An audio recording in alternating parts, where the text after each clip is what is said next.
Hello, my friends. Welcome to the 9th of our Advent devotions this year. A little bit of housekeeping. I just realized that I didn't number these right. I had 2 day 6s a couple of days ago. So this is our 9th, day 9 of our Advent devotions. I've gone back and fixed the YouTube titles. Small thing, but it bugged me. We've talked a couple days ago. We talked about a prophet that was going to be a prophet like Moses that God was going to raise up. Yesterday we looked at the idea of a kinsman redeemer in Ruth as Boaz stepped in to take responsibility. I want to look at another Old Testament role that finds its fulfillment in Christ. And this time we go just a few years after Ruth, about the same time. Go to 1 Samuel. We find Eli.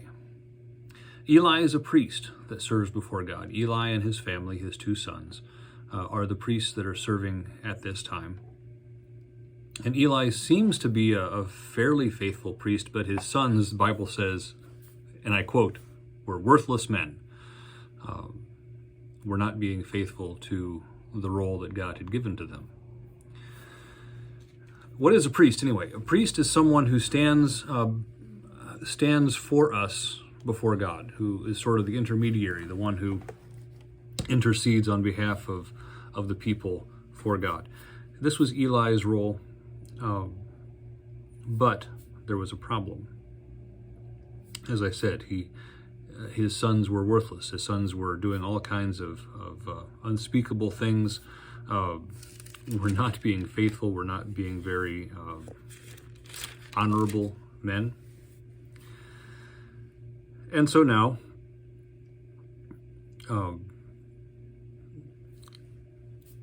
God rejects Eli and his sons as his priests, and then makes this interesting note as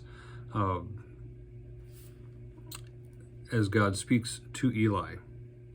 In chapter 2, let me find it, chapter 2, verse 35.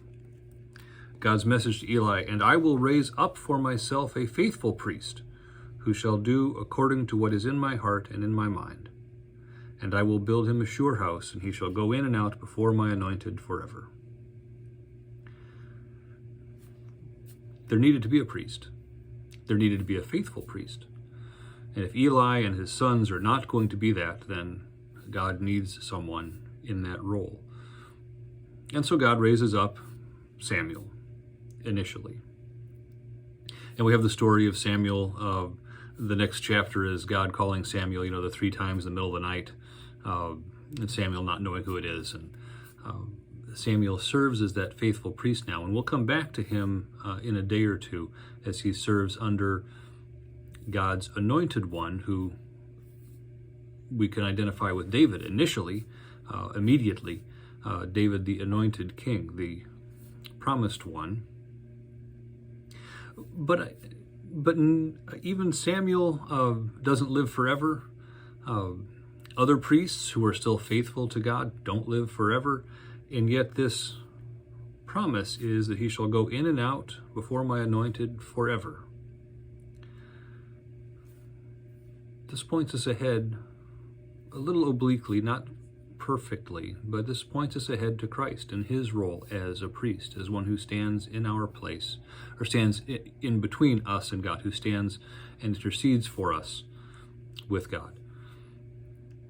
One of Christ's roles is as a priest, as is a prophet, and we'll look at his role as king here in a day or two.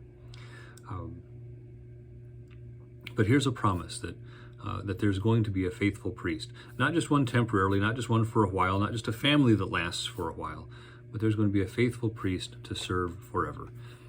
And that fulfillment ultimately comes when Jesus comes to stand between us and God and to offer the sacrifice for us.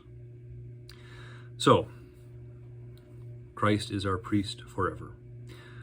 We'll go on tomorrow, and I think we'll look at the role of king, and we'll look at David a little more closely as Samuel talks to David about what David wants to do.